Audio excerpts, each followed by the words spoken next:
Assalamualaikum warahmatullahi wabarakatuh. Berjumpa kembali anak-anak kami. Alhamdulillah hari ini kita akan membahas tentang asesmen. Jadi mungkin kalian bertanya-tanya apa sih asesmen itu, kan itu ya. Asesmen ini merupakan nanti pengganti sebagai kalian ujian nasional. Pada dasarnya habis sama, cuma di contoh-contoh asesmen ini nanti dia banyak penalaran daripada hafalan. Jadi ini sengaja Bapak ambil untuk anak kami kelas 3 asesmen yang ada di kelas 1 nantinya. Jadi ini contoh asesmen yang pertama. Ya. Jadi kamu bisa lihat di sini ini ada ditampilkan sebuah paragraf, lalu ada pertanyaannya ya. Gagasan pokok yang terkandung dalam paragraf tersebut adalah, gagasan pokoknya enak ya. Jadi yuk sama-sama kita baca dulu gagasan pokoknya apa. Perjuangan para tenaga medis dalam melayani pasien COVID-19 menuai beribu pujian dan acungan jempol. Banyak kisah duka dalam merawat pasien COVID-19. Mereka adalah perjuang di garda terdepan yang siap melayani pasien, namun kerja keras mereka belum usai. Karena sampai sekarang para ilmuwan belum menemukan vaksin yang dapat melumpuhkan COVID-19. Berada di rumah COVID-19 ya. Berada di rumah sakit sepanjang hari dan terkadang sampai menginap di rumah sakit adalah hal yang sudah biasa dilakukan. Dokter, perawat, dan staf rumah sakit lainnya tidak bisa pulang ke rumah karena khawatir akan membawa bibit penyakit atau virus corona kepada para keluarga.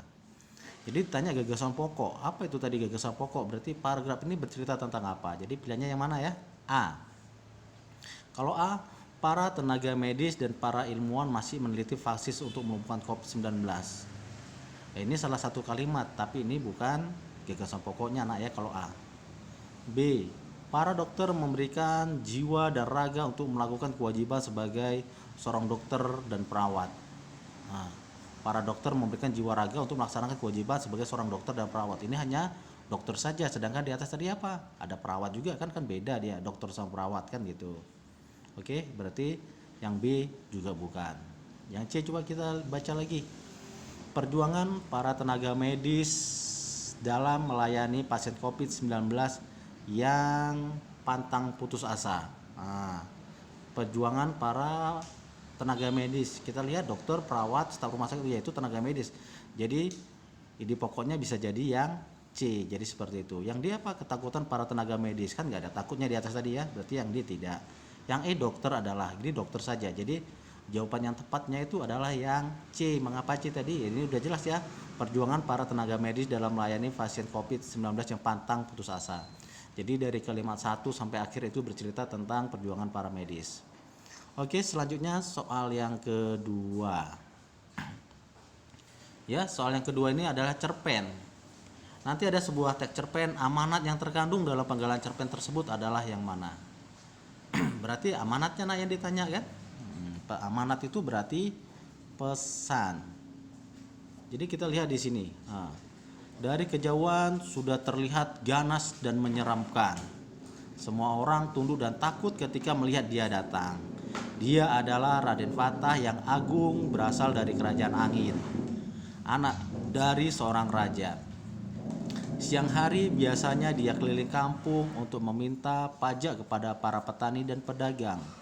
Sudah banyak warga yang terkena amukan para pengawalnya. Jika warga menolak untuk memberikan upeti, kejayaannya terus berlangsung hingga pada suatu hari. Kerajaan diserang dan dikalahkan oleh kerajaan langit. Sesaat setelah keributan terjadi, Raden Fatih yang terguling lemas meminta pertolongan, tetapi tidak satu orang pun menolongnya. Amanah dari cerita ini apa kan gitu. Kita lihat siapa pelakunya tadi. Pelakunya adalah Raden Fatih. Siapa Raden Fatih? Anak seorang raja itu ya. Oke. Kalau A misalnya, janganlah berperilaku seenaknya dan kejam jika menjadi raja. Apakah si Fatih tadi udah jadi raja? Kayaknya belum. Jadi ini kurang tepat yang A ya. Yang B, jangan membiarkan seseorang yang sedang tergulai lemas. Itu hanya terakhir, itu hanya cerita di ujungnya, berarti bukan. Selanjutnya, hindarilah kekerasan dan menyerang dalam sebuah kerajaan. Ini nggak cocok juga dengan ceritanya ya. C.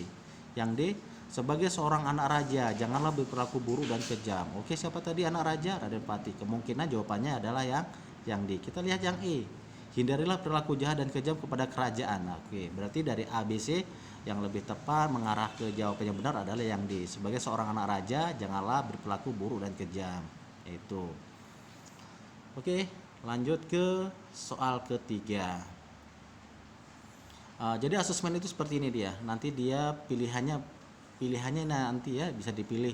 Bacalah penggalan cerpen di bawah ini. Cermati kalimat langsung, kemudian jodohkan dengan majas yang tepat. Sekarang apa? Kalimat langsung. Kamu bisa dilihat ini kalimat langsungnya yang mana. Kalimat langsung itu berarti yang ada tanda petik 2. Oke, kita lihat yang A.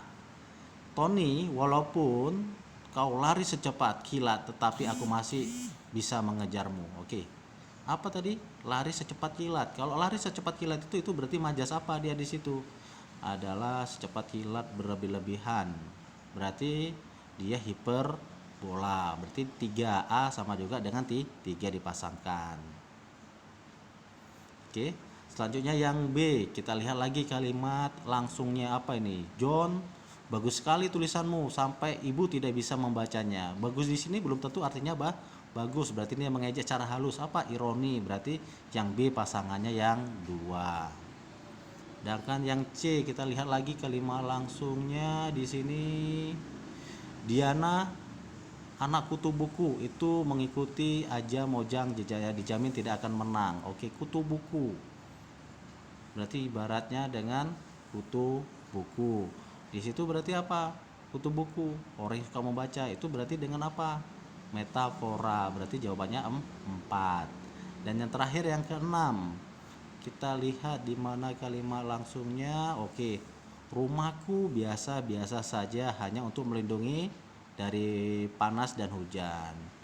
Nah, ini berarti dia yang merendah-rendahkan.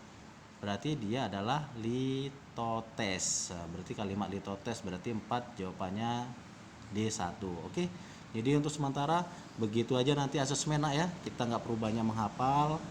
Tapi soalnya itu adalah penalaran. Semoga dari ketiga soal ini tadi, dari yang paragraf, dari cerita cerpen, sampai ada sebuah cerpen lagi penggalannya, kamu bisa memahaminya seperti itu. Oke. Jadi sampai bertemu kembali di materi berikutnya. Jadi cukup sekian. Kita akhiri dalam hamdalah. Alhamdulillahirabbil alamin. Assalamualaikum warahmatullahi wabarakatuh.